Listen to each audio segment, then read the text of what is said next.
Moikka! Tänään mä esittelen mun lempparikeittiön just nyt, eli millaisen keittiön mä tekisin itselleni, jos olisin remontoimassa keittiötä.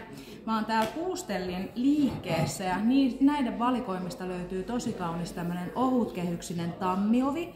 Tää on mun aivan ehdoton tämän hetken suosikki. Tässä on ihanasti semmonen japandi-henki läsnä. Tää on yksinkertainen, ajaton ja tyylikäs, mutta tietyllä tapaa kuitenkin moderni. Eli ehdottomasti tää tammiovi koko keittiön, ihan kokonaan tammikeittiö.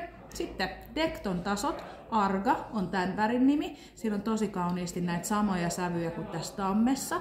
Ja vaikka tää on näin tämmönen upea näyttävä taso, niin tää on myös käytännöllinen. Eli se kestää kuumaa ja sitten se ei myöskään ime mitään. Ja mä laittaisin tämän saman tason myös sinne keittiön välitilaan. Sitten viimeistelyksi vielä tämmönen tummanruskea puuvedin. Tämmönen. Niin mun mielestä tässä on kyllä aika hieno väripaletti kasassa. Ja joo, tää on tällä hetkellä mun unelmien keittiö.